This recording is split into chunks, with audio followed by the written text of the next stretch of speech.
This time on Pod Don't Kill Us. Where there were a couple of homebrew monster designs that are going to be in our upcoming module. Speaking of anxiety spirals, Kennedy, hello! I met Matt Mercer and Marisha Ray in a board game I shop. remember. It's Pod Don't Kill Us, talking about D&D for a long time. Hello and welcome to Pod Don't Kill Us, where two nerds get what they so richly deserve for talking about D&D for far too long. You're not doing your name first? I'm Eric Wiegand. And I am Jack Dentinger. We're both DMs and players, co-producers, creative consultants on the interactive live D&D web series Please Don't Kill Us. Hey, and we're here with the podcast to talk about latest in tabletop role-playing game news, as well as to have discussions and such.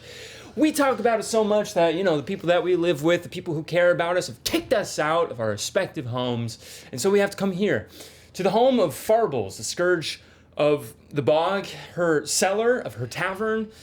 She so kindly lets us use it for a certain amount of time to have these discussions. Yeah, but in return, she requires a payment from us in the form of a kind of a challenge. However, this week, Farbles finally is on vacation. And so we've been able to sneak in a special guest to join us to talk about D&D for as long as we want. Our dear friend and world-class actress, Kennedy McMann, is here with us today to have a little discussions. Kennedy, thank you for being here. It's my Yay. pleasure. Yeah. I will come and hang out with you in a little bit. I'll let you do your thing because Jessica needs me to help out with a few things. Right, behind the right. scenes. Jessica's minding the bar. Thanks, Kennedy. We'll see you in a little bit. Absolutely. Jessica is here delivering drinks and such. Hey, with that, a little promo just before we dive in. Please Don't Kill Us. This October 2023, every Thursday night at 7 p.m. Eastern Time, is having our 5th campaign, Salem 1989, DM'd by one Carson McCauley.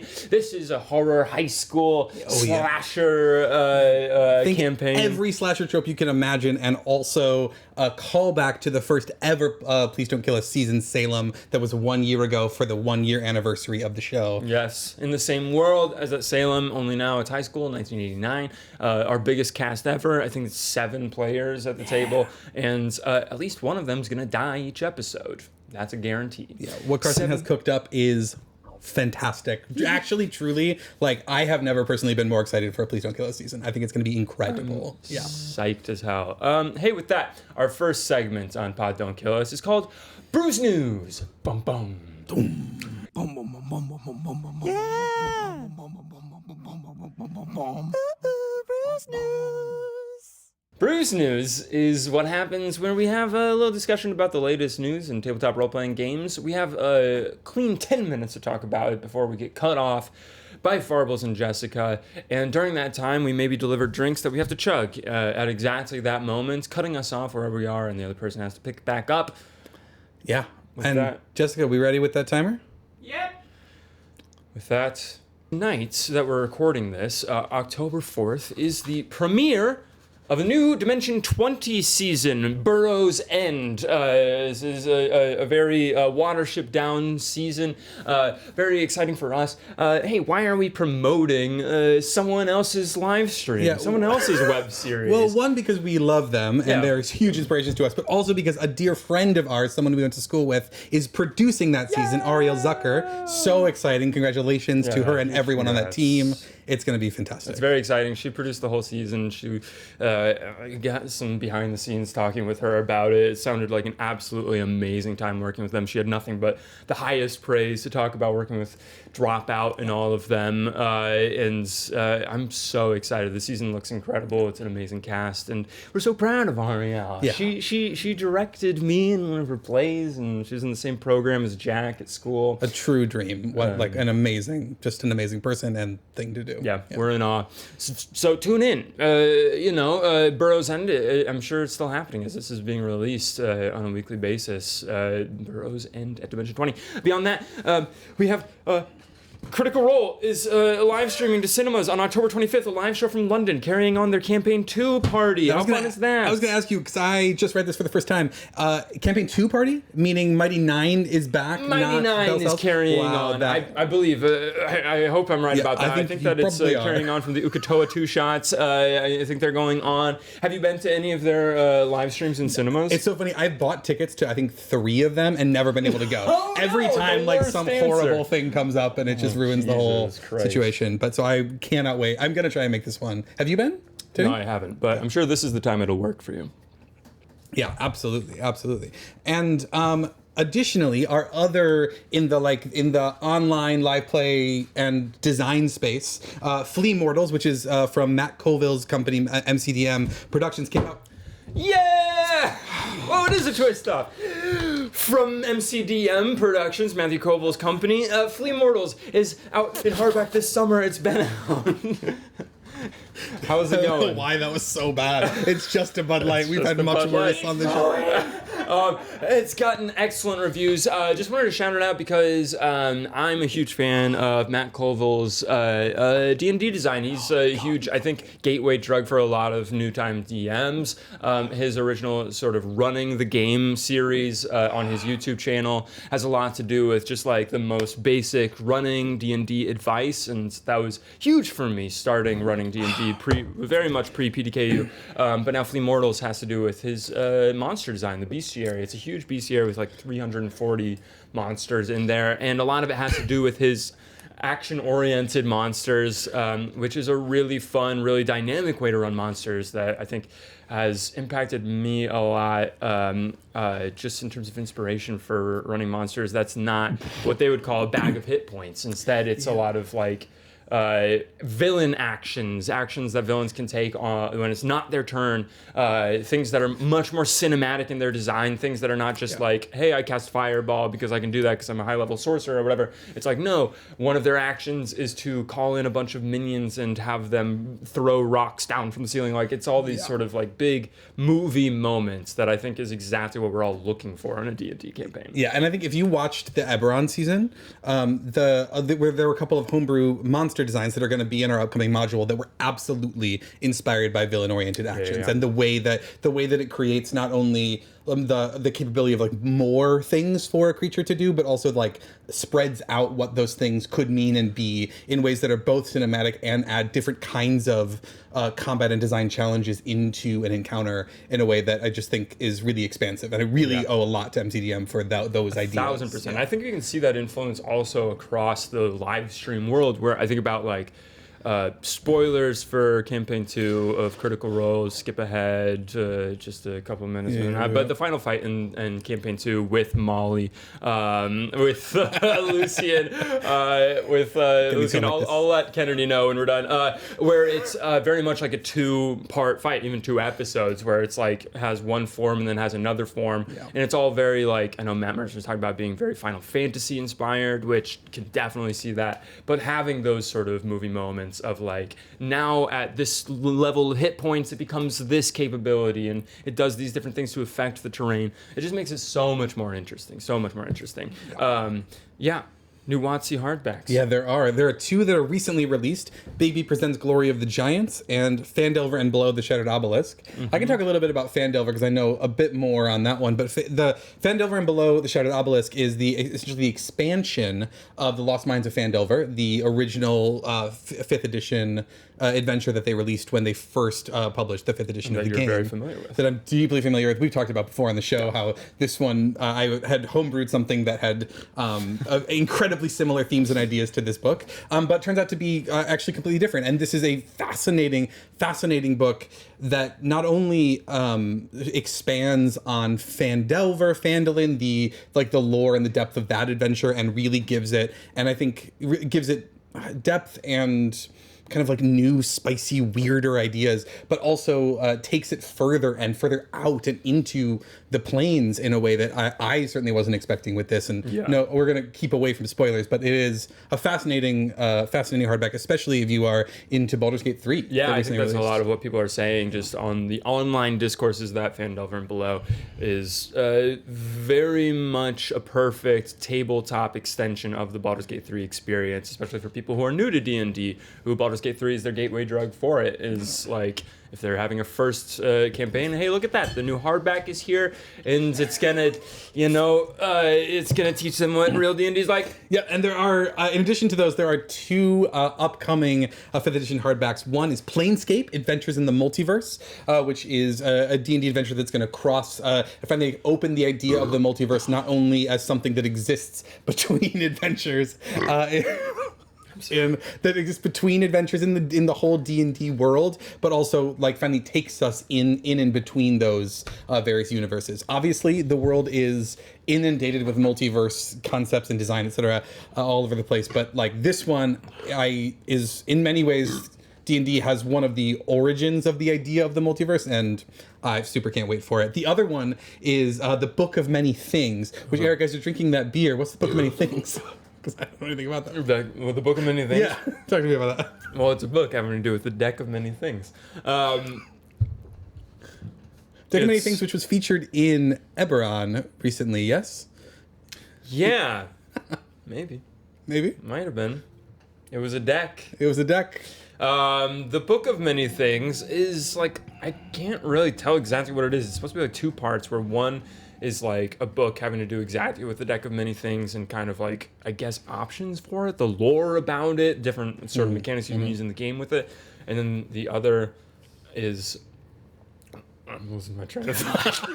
Anyway, I don't know the other one is either, but check it out because it's going to be fantastic. And then the last thing we have to talk about is there's been a sort of a surge in recent video game design that seems to be deeply inspired by tabletop RPGs and the influence on that medium. Baldur's Gate 3, of course, is one of those, which has been out in early access for a long time, but this fall finally was publicly released. And also Starfield. Yeah, Starfield, which is like, it's just so fascinating, these two coming out at the same time, where Starfield is just a totally different RPG experience. It's the Bethesda thing, just to get into the real video game section, a little corner of the pod. But it's just a fascinating thing where like you have two like role-playing games, capital RPG, up against each other with two vastly different experiences, and it's like a little bit, to be really pedantic about it, a little bit railroad versus sandbox thing. And I think, and like, you can cook me,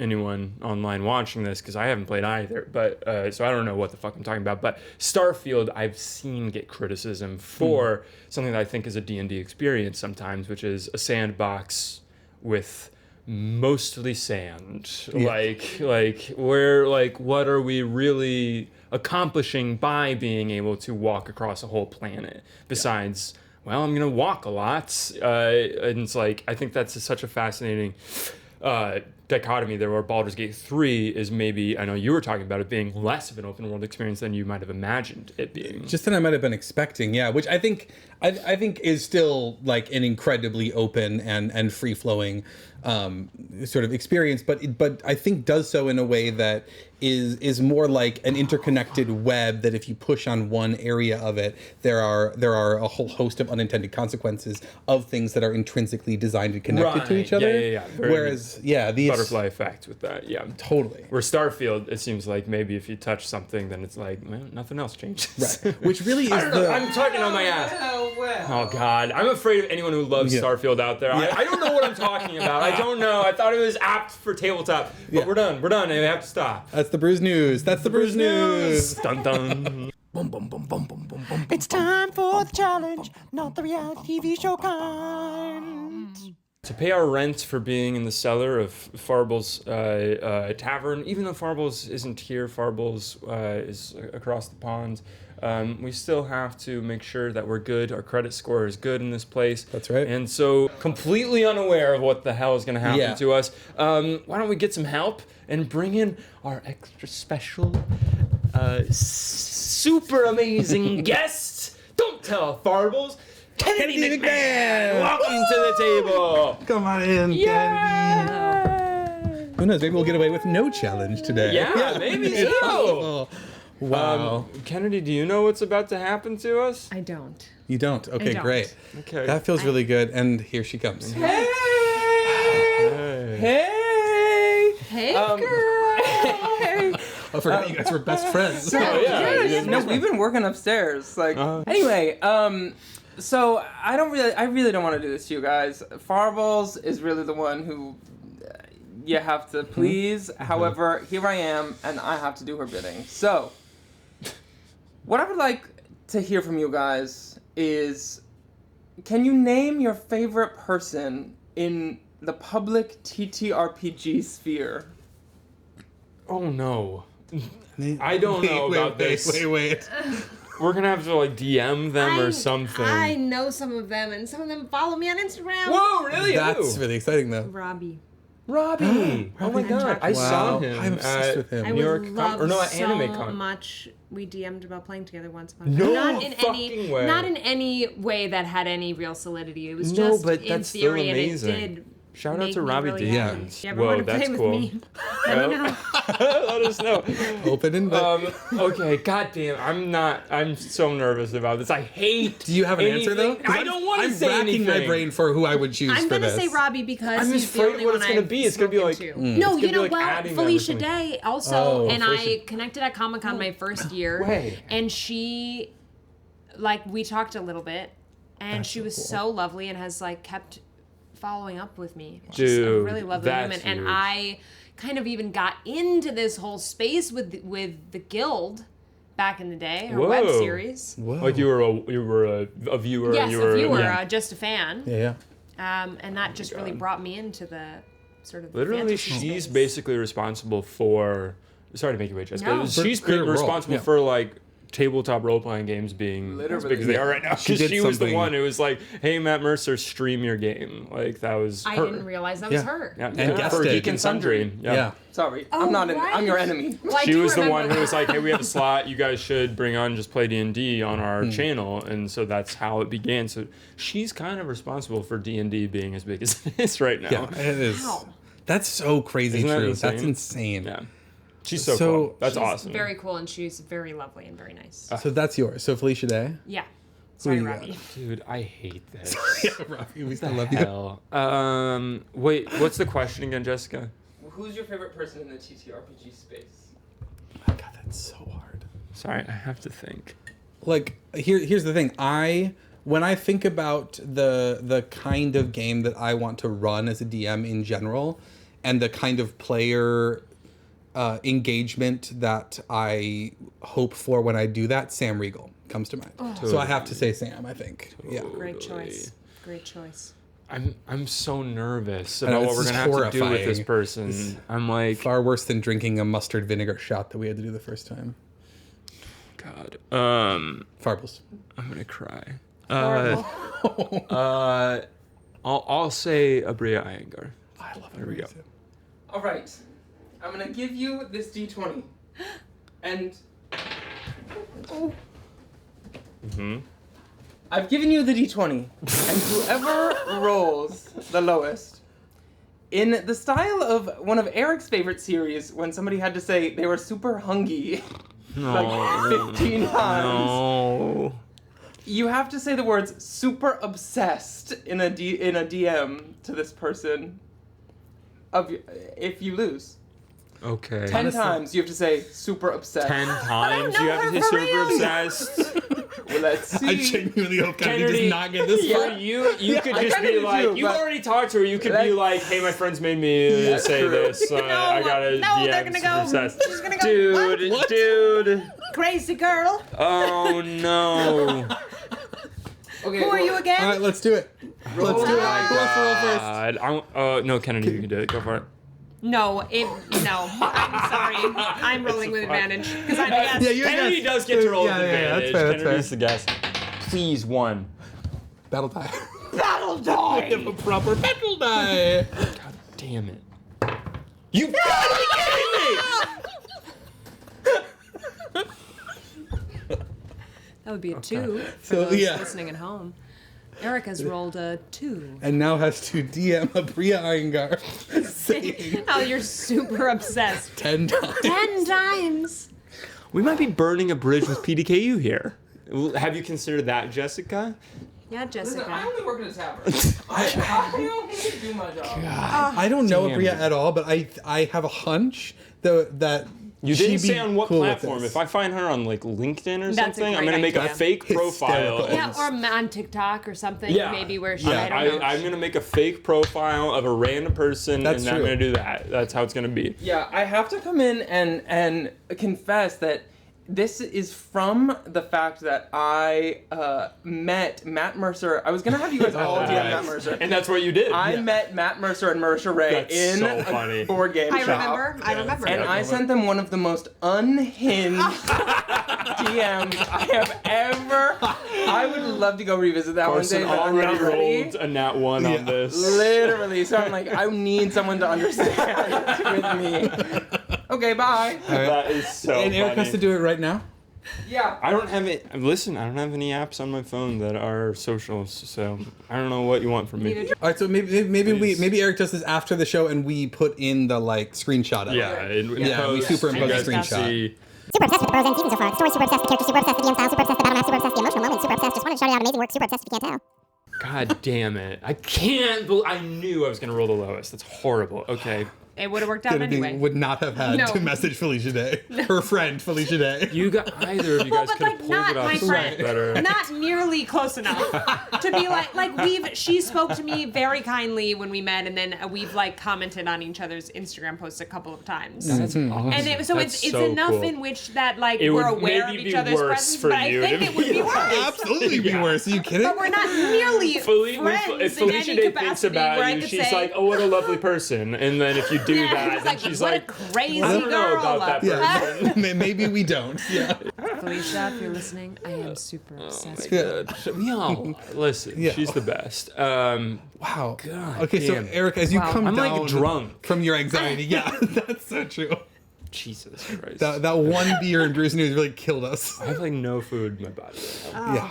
But as you come down from that anxiety spiral, Kennedy, welcome to the show. Speaking of anxiety Yay. spirals, Kennedy, hello. Talk to us about Dungeons and Dragons. Yay. Wow. You waited long enough. Time for the main topic. Bum, bum, bum.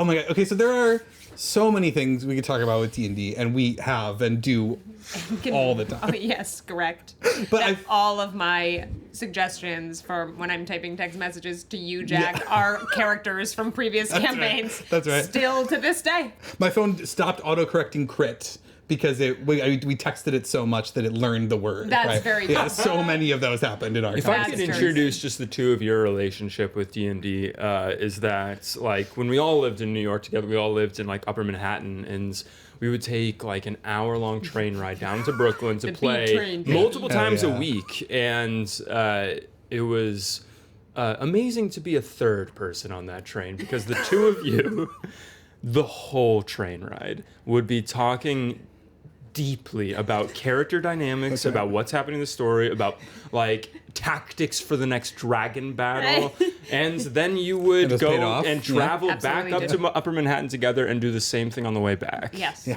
And then continue in correct. text. Yeah. And then never stop Yeah. texting about it That's throughout any moment we were apart. Yeah.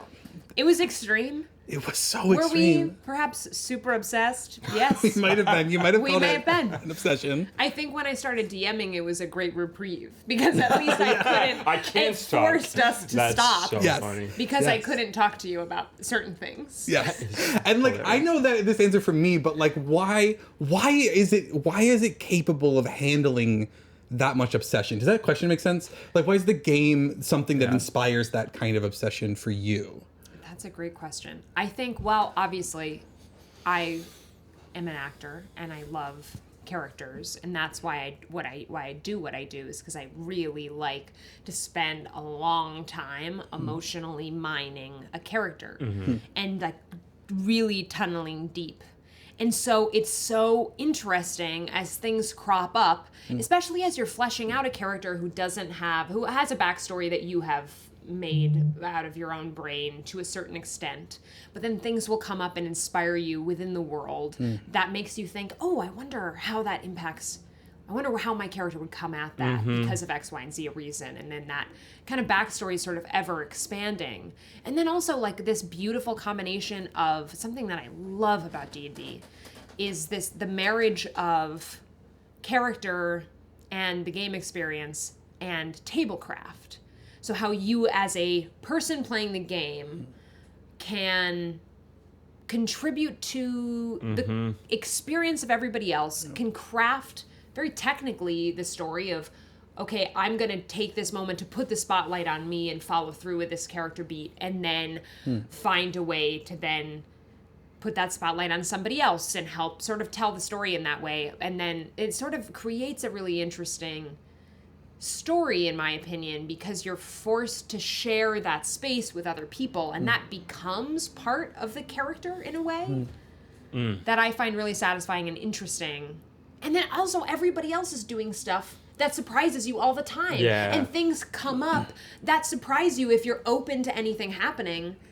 And that's just so exciting that you're like, I never could have imagined. And then you think about the things in the past that like somehow beautifully relate in a cosmic and exceptional way. And there's so much to dive into because nothing really exists, but it's all so very real and emotionally fleshed out. Yeah. That it's just really exciting. I feel it's like a game designed for someone like you that is interested in acting for those reasons. Yes. Like, I think For there are people who are sure. interested in acting for, like, a variety of different reasons. But, like, if there's someone who's, like you, just, like, the character and how they are in the world is, like, that's the way in. It's like, well, this game is perfect. There's nothing better than this game. Totally agreed. And then also you're like having you're wrapped up very much in your own individual character experience. And so why it's so fun to talk to other players you're playing with is they can bring up and just shed light on their own character experiences that you sort of don't have the time to focus on or understand in the moment. And I love that. I love hearing about other people's experiences as their characters and how different events within the story have impacted them. Yeah, it's so fascinating too, because I think about that with the way that we would talk, and to be like, like when I think about like when you're putting together a story in a traditional medium, right? In a television, film, theater, even novel medium, right? That like there is the medium itself has a frame for it, right? And has a perspective on who and how the focus of the story comes about, right? And that thing of like that bizarre, beautiful thing where like which I think we've talked about before on this show about like the story, like storytelling in D&D is is like the natural output of a lot of different inputs, right? It's the space that happens between the things, and in that way, like the way that it's spread out between character is the way that we would be like talking about our own individual arcs, what each other's character were doing for those people in that story, in those moments, in a way that doesn't negate the truth of the other one also being the main character in that. Yes. You know what I mean? Yeah. Like what an amazing weird little like it takes like story that could be focused here, spreads it out like this, but to no harm to the storytelling in that. You know what I mean? Absolutely. Yeah. I love how you put that. It really is the output of a million different inputs. And as long as everybody's sort of committing to their input, it blossoms into this larger story that everyone can share together, but each have their own individual seat viewing it from. Yeah. And was that like for you? Was that always that way, right? Like when you dipped your toe first into D&D, was it pretty much like, oh, immediate, that's how it flows, that's how it feels, or did it take a second or a while to flow into it? Like what was that like beginning experience for you like? I think over time, I definitely grew to understand and see the larger picture and admire the bigger picture of what was happening with everybody together. I think when I first started, my first foray into D&D, I was very young, and I was with my parents' friends. Whoa. Wanted to lead a D&D campaign via forum online. Whoa. So we never Oh met my in person, God. and I was maybe 7 or 8 years old. I was playing an elf. She was a ranger. Her name was Felice. And I Felicia still Day. remember Felicia Day, who I'm super obsessed with. Oh no. Oh, God. But we would play via writing out what happened, and then the DM would write, this is the spider. Was it something that was does happening this. like live, or was it something like No, over we- days, kind of like chess by mail kind of deal? Correct. It was That's very amazing. slow, and sort Oh of my at God. any point you could I'm go obsessed on, with and that. it's honestly, I'm very into it, and I Yeah. think that we could do that at some Yeah, point if Yeah. we it'd be wanted really to. fun. It's different, obviously. You don't have the you can't get swept away in it as easily. Yeah. But that was my first sort of touchstone of what that was like, and then I really got into games like that sort of RPG forum based. You were a big Elder Scrolls person. right? Definitely, Yeah. hugely. Yes, that was a big part of. I always loved fantasy and that sort of storytelling, and then my first proper D&D experience was early on in college with Carson and Eric, and not Jack, but later. But later. And that was the first time we ever really played, and I think I was so quickly swept away in the depth of the character experience, and it was very dramatic, and it was Yeah. which I loved. It was so great, and for us, we were in an environment in drama school that was really intense and really emotional, and that was what was fun for all of us to an extent. At least it was for me. Still is. Kind of love a little bit of suffering. Anyway. Yeah. But it was so exciting to have total freedom Yeah. to play a character sincerely and not know what's going to happen to them. And do that in a way, obviously we've all probably dipped our toes in improv and comedy improv, but there are very few instances where you get to do serious long form improv of the same character for a long time and have full control over what that character does, and what happens to them is totally out of your control.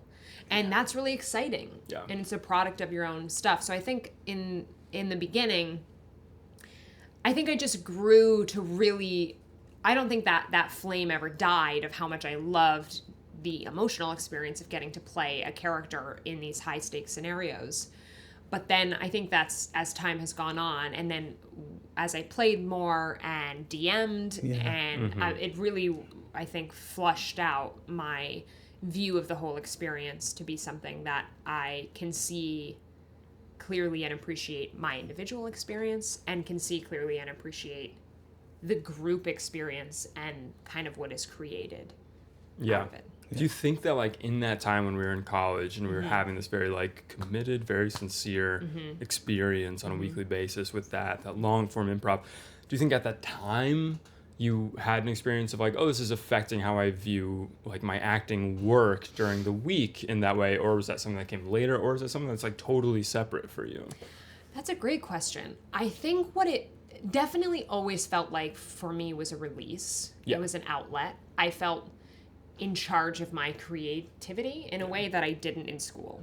Because what happens is you take something that you love and is a passion of yours, and you turn it into your job and your time in school, and it's work, and it's hard, and I mean that's only continued and increased. And I think what it has felt the most like is an outlet. It also kind of gives you something I've talked a lot about in terms of something I really treasure about the experience I've had in the industry, like my professional experience working on the same show for a long time with the same character, is the incredible gift of practice. You just get to go in day in and out and just try different things all the time. And since you get to do it so many times, you just get to practice, and it doesn't have to be great every time, but it just gives you the chance to just kind of feel things out and try things. that And feels- that's a very rare experience, I That think. feels directly related to D&D. 1,000%. It's just so in terms of acting as a profession, so reliant on someone opening a gate for you in Yeah. order to be able to do that. And so D&D Yeah. is a way where you're I'm going to be able to do that whenever I want. Just Exactly. get to practice. Yeah. Absolutely. And to do it on your own terms. Yeah. And to do it in whatever way you feel with so little at risk. Yeah. And just say, what That's if the it, thing. Yeah. absolutely. And just like, what does it feel like to welcome in this much sorrow? And like, how does that impact the story overall? And then you can kind of translate that into something that you actually do in your work. And because you've kind of experienced the breadth of these things, then you can sort of, you've felt their parameters, and you can kind of mold that into something that maybe fits a more specific professional purpose, if that makes any sense. That makes at all. total totally, sense. yeah. I mean, I used to call that the DMing, like storytelling push-ups, right? The idea that like all that you're doing is just like exercising a storytelling muscle. And I think from a playing standpoint, similarly, right, exercising a storytelling muscle, but through the focus on a character, right? That you're just kind of like slowly working yourself in whatever direction you need to. Yeah. Which is so interesting how like think about like the improv comment, right? Where I'm like I cannot think of a single thing more frightening to me than actual improv. Yeah, no, Then, like, I'm very much same, literally yeah. like throw me in that, and I'm like crying, panicking, running away, like embarrassing myself because I would freeze. And there's no place more comfortable in the world than a D&D table. And those are the same thing, but there's something about that, like maybe it's the pressure not to be comedic, or maybe it's just the fact that you have imagined space to react to. And that when you don't know what to turn to, you turn to imagination, or where I don't know, but it's a fascinating like how comfortable that, and it's not comfortable for everyone at the beginning, especially like it does. I do think different people take different steps toward that, but like that kind of like becoming. Choosing to let your imagination become a comfortable place is like a slow but beautiful process that I think the D&D allows for in a way that's really kind of cool. So well articulated. So when like D&D is like serving that purpose for you in terms of like that imaginative freedom, that like ability to work things out, to do those push-ups in that way, like when you're approaching D&D either as a DM or as a player, like what is your thought process behind like creating a character or something? Like, is it something where you're like, I want to explore this facet of me? Or is it something where you're just like, this is a cool character that's like a character that I like in stories that I like, or otherwise? I think it's a combination of a lot of those things. I think I've branched out. I feel like the first itches that I needed to scratch were like who's like playing a character that was very different from me and felt heroic and sexy and like something that I didn't really know how to fill out in my own life, or didn't particularly have an interest in the realistic consequences of, but was just sort of, I really wanted to lean into the fantasy of being, the hero and being cool, and that I think that really describes it. Is there was just a desire to like feel that power and that coolness, and I love that about D&D. And now it's really changed. I feel like I got that out of my system, and now I'm interested in exploring characters that are very far from me and very different, and like you said, play on different parts of me, and like right now in the campaign that I'm playing in at the moment, I'm playing a very young owlin boy named Little Barry, who's a cleric, and he's trying so hard, and he wants everybody to listen to him so bad, and this is definitely a part of me. This is like a part of my childhood self, I think, that is coming out in this character that I've gotten to explore that's been very different, who's totally ill-equipped to talk to anyone properly, but cares so much about doing the right thing, and like, doesn't understand when people do the wrong thing, and like is so frustrated and so flustered, and but so good. What kind of campaign is like the context of that? We're actually playing, it's quite mystery focused. We're playing as Scourers for the Faceless God. And so it's very, which yes, Little Barry seems like he doesn't belong in this campaign, which is probably true. But yeah, it's really fun and very mystery focused. And, he's very much a fish out of water in the environment that he's in. It's also been really fun. I'm playing with my husband, who's playing Terry Perry. So he has Terry Perry and Little Barry, and I'm a squire. Oh no. Little Barry is Terry Perry's squire, as well as partner in their.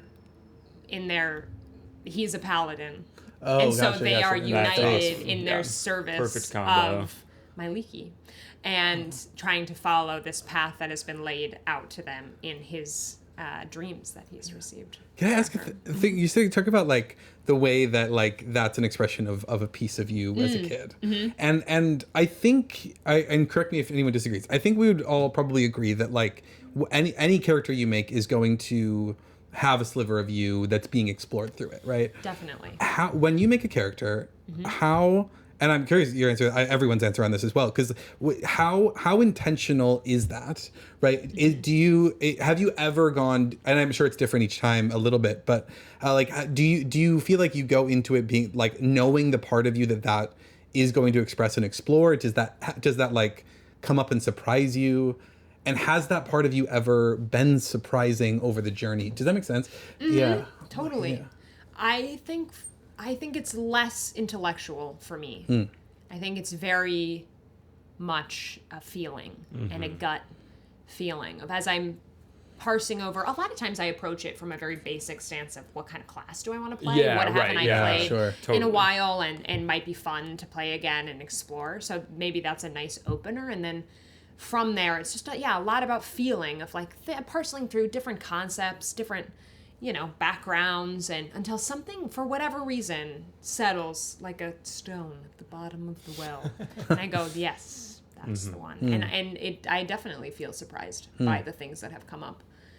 And like with this character that I'm playing now, it was never an intentional thing to explore, but has come out and I've identified it as, I see what's happening here. And what part of you, because it is in the moment, you're playing these high stakes moments, you're making decisions on the fly, you're using your own human brain to figure out what the right moves are for the story that you're playing or whatever the adventure is or in what you're doing So whatever in combat. choices are coming from you. Right, but it's in just some way. filtered through this character. And so it's always going to be something inside of you. And it is really interesting. And I find it most very similar to how I feel about alignment of characters, that I never predetermine alignment. I wait for it to come to me as the character is played out. I think very similarly, it's always in reflection that I realize what I've been exploring or what inside of me is really trying to come out. I think I definitely agree with that, where like generally, the parts of me that are inside that character are revealed down the line. Or I think like on initial kind of like creating a character, I think it's more like much more honing in on what is the world and what's a character that I love or am entertained by that fits into that world. Original Salem, like Marjorie and the Goat, just felt very like, what is a character that would appear in like Robert Eggers' The Witch, something like that. And then now for 1989, it's just like, I think with this one, it's like a little bit more like, I don't know, recently I've been like more into Stephen King and more into like 80s horror. So like, it's a perfect timing. And so like to play a role that like is just like a character that would be in it, like that sort of thing. Just like try to mold to the circumstances and then find out what I'm dredging from my soul later a little bit. Yeah. What about you? Yeah, I think similarly, like especially the more familiar I got with the system, the more I was like excited to explore aspects of that, and that became a way in. But I do think about the first, and I realized this a moment ago when we were talking, the first session I ever played was just with the two of you. Yeah. So the three of us was that, which just hit me like a ton of bricks a moment ago. Edmund Hopper. Yeah. That's two nat ones on my first two rolls, right? First two rolls, natural ones on the cool amazing. intro. Is hilarious. He still plays somehow. We all made it to the other side. Somehow. It's so funny. Well, for that's a fascinating one actually to think about with that though, because I'm like I was like, I want to connect. I made a character that I thought would connect to a desire in me for heroism. Yeah. Which is probably hilarious when you guys know that character. Yeah, It was like became who is tragic and corrupt and deeply corrupted. and and hurt him, destroyed himself through ambition, things like that. That was really interesting. revelatory for me about how I thought about Literally heroism in myself. himself at the end. Wow, Yeah. yes.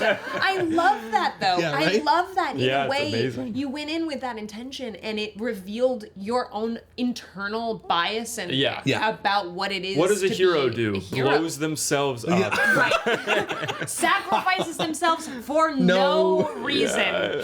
And what a gift that is to go again, not intentionally exploring that journey through that, but going in thinking one thing and being gifted a revelation out of that. Yeah. Well, a question. So something that I am curious for, as a table of people who have all played and then DM'd, and thinking about this, the relationship between what a DM offers and player immersion, and I'm curious how what do we even mean when we say immersion is a part of this question, right? But what creates an immersive table experience for you? I would say when I stepped into DMing for the first time, all I could really go from is what I've seen be effective with other DMs, but then also what I love as a player, what makes me feel special and immersed, quote unquote, which was that the world was changing based on what we were doing, Right. and B, that pieces of my character's life were factors of the story, that I knew the DM was going out of their way to incorporate little things to make me feel special, to make that feel validated, and to really marry these character backstories into, in some capacity, a central plot. Yeah. Or it's not necessarily central, but a side plot. And so as a DM, my primary focus was always, how can I excite and surprise these players with what I've pulled from their backstory, absolutely. and then incorporated in an unexpected way. Yeah. There's so much about that campaign that we didn't get to finish. That was such interesting backstory for you, Jack, and Isabel, and Jordan. Oh. It was all tied together in the most beautiful. Also for Cassidy, oh my God. Anyway. Someday. But yeah, and it was sometimes it was as simple as on my way to the session, I found a playing card on the street and I go, I'm gonna give this to one of the players in a way that I have no idea what that means yet, but I will figure it out. Yeah. And right now it's gonna seem super, super cool. That's the best mindset to go in with. Sometimes you don't have to have all the answers. No. You can start. And then listen to their theories on what it means and be like, that's a great idea. Yeah, it's just that. Yes, How about that one? Wait, Yeah. That's there's a story. Do you guys ever watch Twin Peaks, David Lynch? Yes, definitely. So the story of that the character of Bob on that, the evil demon, was just David Lynch didn't know at the beginning of that show what the mystery was, or knew some things about it, but didn't know all of that lore and everything. Saw him, he was a grip. I think I could be saying this wrong, and thought he looked incredible, and was come over here, and then built the whole Bob Demon thing around the look of that person. Wow. It's the exact same thing, like the playing card on the street thing. A thing that you don't think ought to be a principle of storytelling absolutely is. The openness to pick something up, look at it, say, this is a key to something, and open your mind and everyone else's mind to what that is. It opens it up so much more, where I think at least for me, beginning DMing, and even still, it's a thing where you're if I just design this as hardcore nailed down as possible, then it's going to be brilliant. But it's just how much it can blossom when you add elements like that is amazing. I think that what you were talking about, Kennedy, about how what is immersion, how do you get to immersion, it being a lot of surprising players with their characters being tied in, is a thing of the world will be important, especially in D&D as a system, as a game, as a heroic fantasy. the world will be important to the players if the players are important to the world. Where like if you feel like I wrote things and those things are now suddenly intrinsic and are happening even outside of where I can see them happening, like that makes me want to invest more. That makes me want to play. That makes me feel like I'm there. I feel like the definition of immersion to me is like at the table forgetting yourself a little bit, just like forgetting Eric. Definitely. Which you can't do completely, but like as much as possible. That's the goal. For sure. And creating a circumstance in which your players have no choice but to invest. And then hoping that they come along with you and give it everything. And when they do, it's fireworks. Yeah, well, and that's such an interesting thing, right? Because I feel like a lot of, and I think like, you know, thinking about like the conversations on this show that are for any version of someone interested in TTRPGs, DMs, players, DM curious people, whatever, everything, right? And thinking about the like fear that can come in or the anxiety that can come in for a DM who feels like they're not engaging their players enough, right? And I'm curious like how that two-way street, right? Like what is a DM can do all the things that we just described, integrate those individual aspects of character and be open to the organic growth of it and surprise and all of those things. And then like what is the player's role in that immersion is I think a question that I'm constantly curious about. Yeah, I'm curious what you guys think. I always think the best thing that you can do as a player is to have desires and things you want to accomplish that you will pursue in the realm of the world, no matter what the story is. So that when the opportunity is presented to you, you have things you want to go and grab, because what that does is tell the DM what's important to you. Yes. Yeah. And it's saying, I'm choosing to engage in this way. I've spent a little bit of time thinking about what my character would like to do in this environment. And going out of my way to pursue that. So then it feels like, I think taking those active steps also gives your DM a chance. Like even if you feel as a player too that your DM is maybe not engaging you in that sort of way, it's there's a very good opportunity there to say, hey, here's what's important to me. Yeah, right. I'm taking this world you've given me and I'm gonna grip it with both hands and use it. 100%. Yeah, I think that's an interesting, like the last thing you said there too, right? That it's that like bringing that intentionality to the experience, but in a way that is also like listening to and reacting to the world and the adventure set before you. Like we talked a lot about like the relationship between like already built content and then personalizing that content, and then like on the player end of that exactly that where it's like there because there's a world where that approach could be toward things that have maybe nothing to do with what the DM has presented at all, right? And then you end up in this kind of interesting tension, and like that like working toward the center of that, of finding. I think Matt Colville said this once: finding your fun in the game the DM wants to run. Yes, was advice. so well Right. said. He really nailed that. That's beautiful. You're just going to be happier. Yeah, For sure. No, Like- I definitely don't mean going out of your way No, to no, pursue I don't your think you own do. interests outside of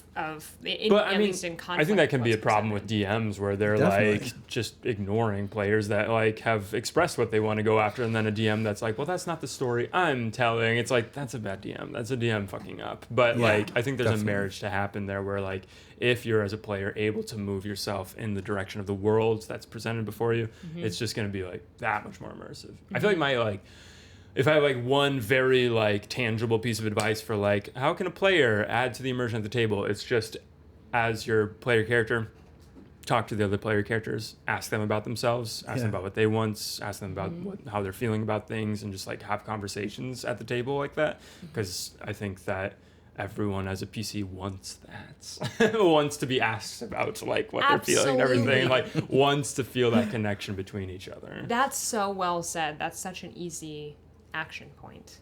Yeah. Of giving other players, also players who maybe are less confident, less comfortable, less experienced, giving them shoving is the wrong verb. Just dragging them. Dragging them into the center of the stage and putting a spotlight on them. Whether they want it or not. Well, but there's a lot to be said, and that sort of tablecraft stuff is, I love so much. Yeah. I love that kind of stuff. Yeah, and I know you said this earlier, if there was a definition for tablecraft, for anyone who is new to that word, like in a sentence, what is that?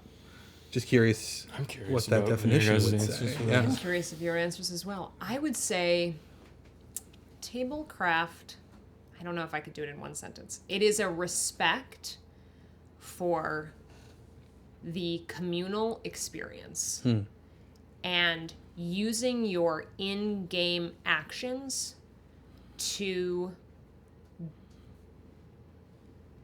give to that communal experience and not take away from it.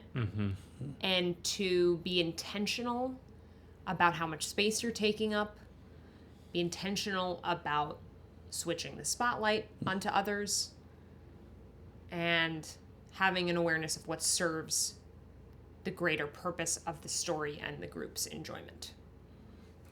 1,000%. Yeah, I'm not. I literally don't great. think that could be said better. Like I was thinking, I do think about it a lot. I'm Totally. very passionate about this Huge. particular part Oh of my god. and it absolutely. becomes such an exciting thing, I feel like, especially when you're in, like, I'm in this campaign at the moment where we have one player who's brand new, has never played before, and it's his first time, and, you know, I'm a very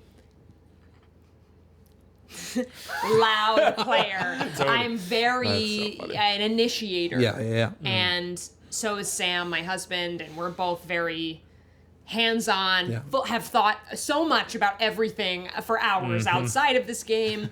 And then we have another player who's played before, but maybe not as much. And so it's this dynamic that's really exciting of how can you, I mean, if you're a more experienced player, model what's possible for other players.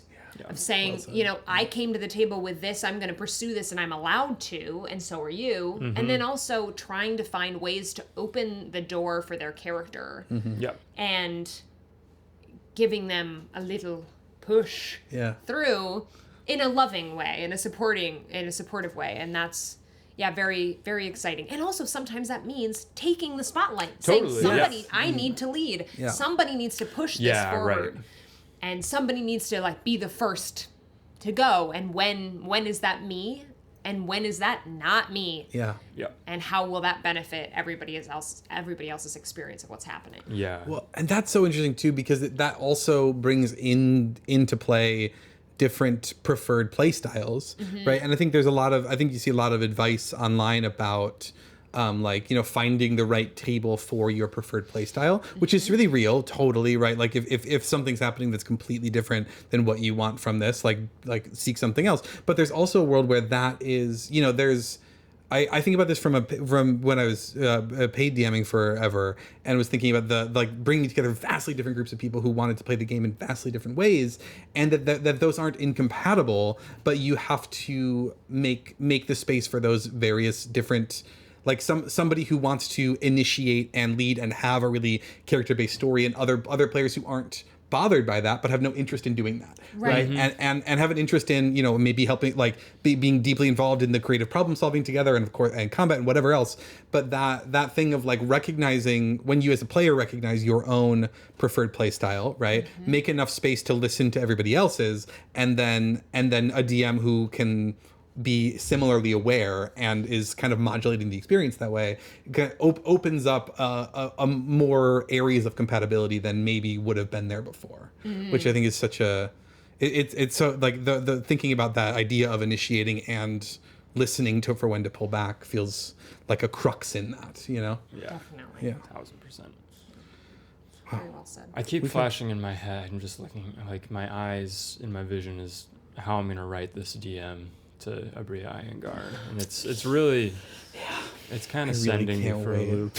To read it is the thing, and I feel bad about that. You could pose it as some terrible accident that you send the same Yeah, wait, thing that's such a over good and idea. over and over and over again like a crazy That's glitch. such a good idea. That's a great hack for Kennedy. this. Whoa, we're gonna break the system. Yeah, this is why next time Farbles is going to make us Saved do it my life. immediately, so Yeah. we don't have time to To actually solve the problem. Solve it. I know. Yeah. See, this is getting an insight into why Jack and I were always very prepared for whatever our combat was. It was all about That's right. thinking ahead Well, let's of think all about the a different angle on this. Yeah. Like, and yeah. oh, God, and we could, like we said at the beginning, we could talk about this for literally hours. Yes. I have a last question potentially if we're feeling, but I don't want to cut off if there's anything anyone else wants to pose out there. Great. And this is maybe a hard question to answer. I think I would have a really hard time answering it. But I'm curious for everyone: is there a D&D experience you haven't had yet that you want to have? Ooh. And what would that be? That could be any. I've that could be never anything. taken a character to level 20. And I would really love to. Are you that. talking all the way? 1 to 20? You would like I to mean, do? Or let's just be play honest, at 20? 3 to 20. Yeah. But yes, Not a fan of 1 and 2. Fuck 1 and 2. fuck 1 and 2. I love 1 and 2. I love Oh, 1 so come on. much. You're like, but like you want to make a character that like has something interesting that's happened to them beforehand, and like Absolutely. really you really should just be Honestly, like a just young fuck farm level lad. 2. True. Very Yeah, true. right. Yeah, true. No, I love it, but I would love to No, take 1000%. a character Yeah. on a long journey, but which I have. I feel really glad to have played the same character for 2 years. Was like a huge win. incredible. That felt so good and was really satisfying. But I would love to make it to level 20. Yeah, man, we gotta like start a campaign with the express interest of like every session you level up, like, just so we absolutely Actually get send there. it to level 20. Yeah. Yeah. How about you? I'm thinking about it right now. Did not have a prepared answer for that at all. A D&D experience that we haven't had, Yeah. we would love to have. That's such a good answer to go to level 20. I was just listening to Burnley Mulligan talk about how like a theory of like why D&D catches on so much more than other RPGs, which are also amazing, but it's like people stick with it because there's this like inferred thing of like, you haven't gotten to level 20 yet though, have you? Gotta keep going. Gotta keep grinding away until you level up. So you just like keep going with the I campaigns. was looking and at your like, leveling table. Yeah, Like, 1000%. I can't wait. Yeah, I'm really gonna be amazing when I can fly. Right. Yeah. Yeah. Did you have an answer for this? As A I'm thinking about D&D mine. experience that I would love to have. That's a great question. I mean, there's like definitely some like hardbacks that I would love to play. I would love to play Icewind Dale, Rime of the Frost Yeah, Maiden. As very basic answers, there's just some stories I would love to play through. Yeah. I think for me, after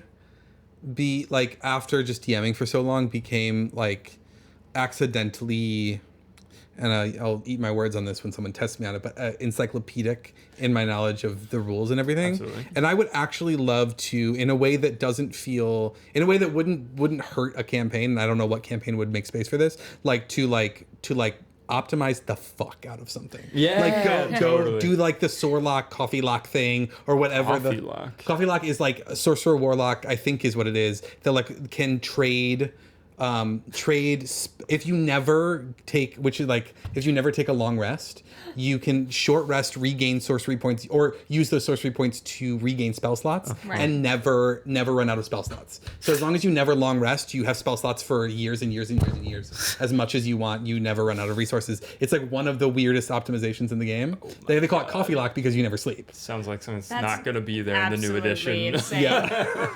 Absolutely wild. I have Jesus. no interest in that at all. Yeah, like I want to do it just for the idea of like taking that rules knowledge to its end point. I love Yeah. that. And then experiment I really with love what that feels like and then let it go. I Yeah, think that's great. that'd be fun. Yeah.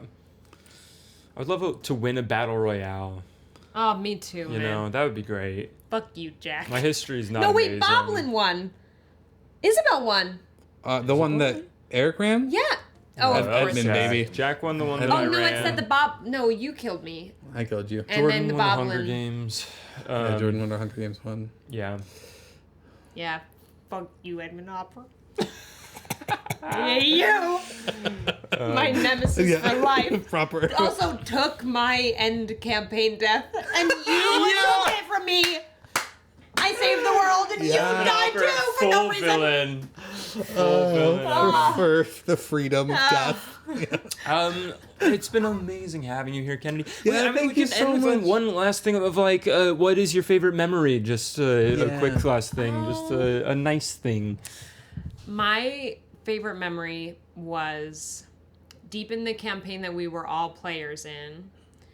Well, there are two. I'm gonna pick two. One as a player, which was there was a session that we played late into the night at someone's parents' house, and that was absolute magic. Yeah. That was the most immersed I've ever been. That felt so real and vibrant, and also we were so delirious. We made the worst choice ever. That's how we the were mummy rot came in. No, not the mummy rot. Nito Hammond, get out! Horrible. Started my character on the journey of just disintegrating before everyone's eyes. Oh my god. But at It the was terrible time- trauma. Yeah. But at the time, It was So amazing. it was Yeah. so amazing. Yeah. And then as a DM, I think there was a particular session where you guys all went to the bottom of a volcano. Ugh. That felt like my tough. first time fun. succeeding as a DM in the way that I hoped to. No. At least for me in that moment. You that were felt succeeding every session. that's really But it nice. was such. The know you volcano was mean that, amazing. yeah. That was a really, it just felt, it was just cool to have, because I went in as a DM never having been DM'd by someone like me. I'd never been DM'd by a woman. I'd never seen anyone in that position. And so it was exciting to explore what I could uniquely bring to the table as a DM. And it just felt like it all kind of came together in the way I hoped it had in that session. And that was really exciting. It was the best. That's magic. It was. Thanks, guys. We should end on that, but I want to add something about that. Please We can do. cut this before I say the next thing. But I'll never forget something you did in that session, because we were having so much fun that session, right? Like I think I remember like every beat of what happened. The Magman. And right, the Magman. I remember short resting in that tiny little cave. I remember sending Jade down, who's failed on three that was rolls and so dies. brutal. sad. That was the But big we walked into loss. that session with war paint on, and we Yeah. did a full cat volcano party, and we were having so much fun and gooped and gagged like 2.5 hours in, and you went like, hey guys, can we keep chatter down, because we're actually really getting somewhere tense here, and I think it would be good if we all focus. And then we did, and it was incredible. yeah. And it was like a I great did that. You did, and it was an amazing move. moment that went like, it was not at all against the fun. No, it yeah. was saying like I'm just gonna pull everyone here, because the joy is at an amazing level, and we're not gonna get rid of it, but we're gonna come here now. that And then we with- did, and it was so good. To do that with like also like the kindness and generosity Yes. that you have as a person, where it's like Kennedy's not like scolding us. Kennedy's just like, So hey, this is gonna be really cool if we all focus up. Yeah, what's up? And Wow. it's a great lesson to be willing to do that Yeah. too, because that's a courageous move as a DM. Yeah, to like definitely. take that step and ask people for that focus. 1000%. Wow. So cool. Oh, that's great. I don't remember that at all. I'm so glad that I did. That's, I mean, I love, imagine. wow, the bomb. that's really nice. Aw, great. that's so nice. Thanks, Kennedy. We love Thanks you. for being It's been my here. pleasure. I love you guys so much. Hey, I think it's just about time that Farble's spirit visiting from across the pond is going to kick us out of here. Yep, we So, hear her coming. Hey guys, thanks for joining us for Pod Don't Kill Us. See you next time. Bye bye. Bye.